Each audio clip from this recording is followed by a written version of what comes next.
Donc le contrôle latéral, c'est quoi? C'est quand moi je suis en dessous et que mon adversaire est posé perpendiculairement. Je montre la position de base. Moi je suis en dessous.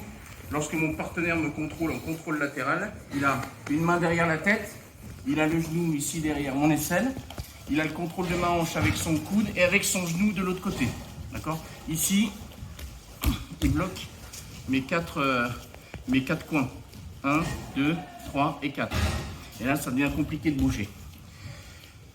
Ce que j'explique depuis le début de la semaine, c'est que pour moi, le contrôle latéral, c'est une des positions les plus embêtantes à sortir, les plus délicates à sortir. Pourquoi? Parce que lorsqu'il est en montée, par exemple, on a nos deux colonnes vertébrales qui sont alignées. Si je roule d'un côté, il va rouler avec moi. Là, ce n'est pas le cas. Il est perpendiculaire à moi et en plus, il a plus d'appui. D'accord? Le problème que j'ai aussi, c'est que moi, j'ai pas beaucoup de mobilité parce que j'ai tout le dos au sol. J'ai une grande surface au sol, donc ça crée de la friction vu que lui, il appuie vers le bas. D'accord? Il accentue encore cette friction. Le troisième problème, c'est que moi, pour respirer, ma poitrine, il faut qu'elle fasse ça. Le problème, c'est qu'il est au-dessus et quand il met vraiment la pression, ça devient compliqué. D'accord? Donc on verra après, une fois que je me serai mis en sécurité, que je peux respirer beaucoup plus facilement. Donc pour se mettre en sécurité, il va falloir que j'isole un membre, le protéger, deux membres, le protéger, et ensuite il va falloir que je me mette sur le côté. Je ne peux pas rester sur le dos. Tant que je suis sur le dos, je ne suis pas mobile, d'accord? Et j'ai des difficultés à respirer s'il me met de la pression. Et ensuite, il faudra que je me débarrasse de ça, justement pour gagner en mobilité. D'accord? Donc la première chose, ça va être de mettre le coude à l'intérieur. Vous voyez que là, le coude, il passe pas. La longueur de mon bras fait que ça ne rentre pas à l'intérieur de la hanche. Je vais simplement décaler mes épaules un tout petit coup pour gagner quelques centimètres. Et ça rentre. Toujours mettre le début du poignet ou le début de l'avant-bras ici en contact et pas la main en dessous. S'il tourne ses hanches ici, clé de poignet ou carrément le poignet il peut péter si ça va très vite. Donc toujours ici avec le début du poignet sur la hanche et je pousse, d'accord? Ensuite, le deuxième bras, je ne peux pas le laisser ici, il va se faire attaquer, d'accord? Et encore moins, je ne peux pas le laisser monter ici avec le coude décollé du corps. Dès que le coude se décolle du corps, je ne suis pas solide, je ne suis pas fort pour pouvoir le ramener. Il faut toujours que je sois à l'intérieur de la position avec les coudes près du corps. Donc ici, admettons qu'il ait la tête normalement posée comme ça.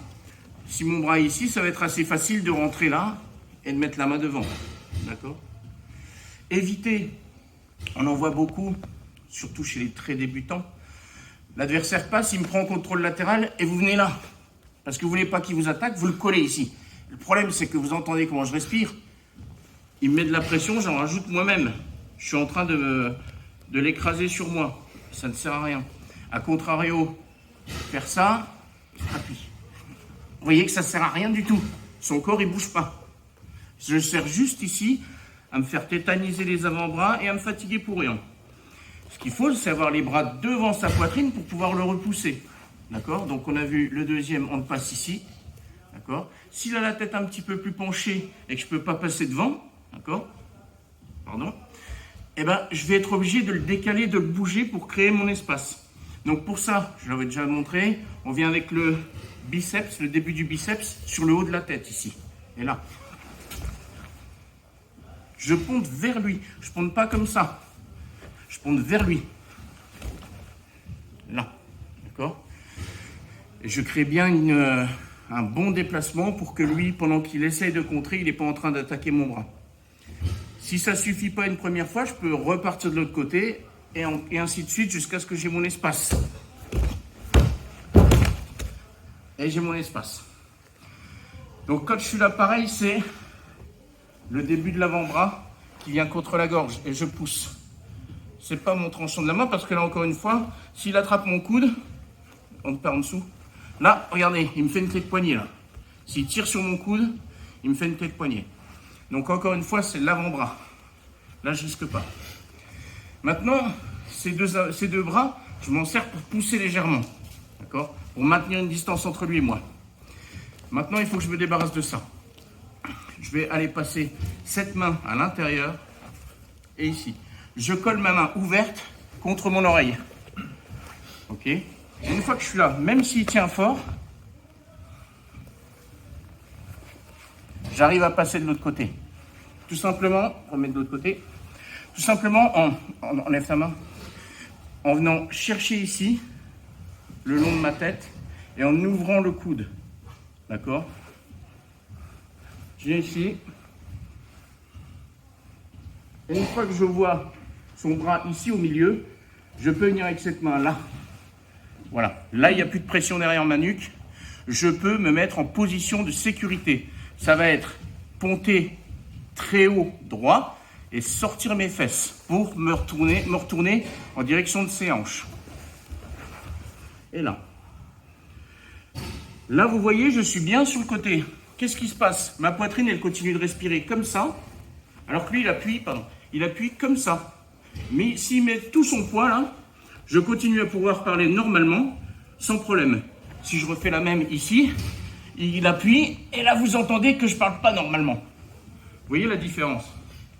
Quand je me mets en position de sécurité, sur le côté, je peux respirer tranquillement, j'ai le temps de m'organiser. D'accord? Et ici, je reprends depuis le début. Mise en sécurité du bras, 1. Mise en sécurité du deuxième bras, ici. Je pousse un peu, je vais rentrer ce bras ici, pour pouvoir ouvrir là. Et une fois que le bras passe devant mon nez, je viens ici. D'accord? Et ensuite, je vais ponter très haut vers le haut et me tourner vers ses hanches. Là. Et vous voyez que j'ai mes mains devant. N'hésitez pas à tourner, hein. Allez de l'autre côté s'il faut. J'ai mes mains devant. Pourquoi? Parce que là, il ne va pas me laisser comme ça. Il va essayer de remettre sa main devant mon visage, son bras devant mon visage, et de me remettre sur le dos. Voilà. À chaque fois qu'il met son bras devant mon visage, ce qu'on appelle le cross-face, il va me remettre sur le dos. Voilà. En revanche, si je laisse mes mains ici et que je ne laisse pas attraper le cross-face, vas-y, pousse. Là, je reste sur le dos, sur le côté tranquillement. Il faut toujours vous focaliser sur ce bras-là parce que c'est celui-là qui va vous ramener sur le dos. Parce qu'à partir du moment où il contrôle mon visage, il va m'emmener là-haut et il me remet sur le dos. D'accord?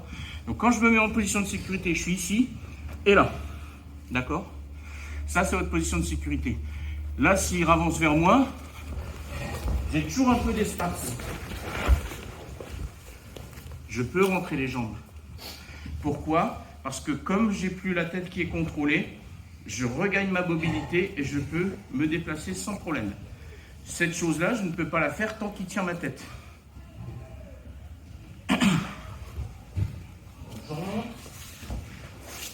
Et ensuite, on fait.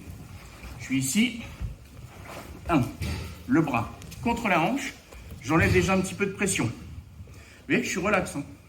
Je ne suis pas tendu. Non. Juste le bras en travers. Ici, devant. Là. Je passe ici. J'ouvre. Je passe derrière son aisselle pour le dégager. Une fois que je suis là, je peux ponter, me tourner face à lui. Et je suis en sécurité. Ok? Donc là, c'est la mise en sécurité depuis le contrôle latéral. Ok? Après, on voit les techniques pour sortir. C'est bon? Allez, on essaye ça.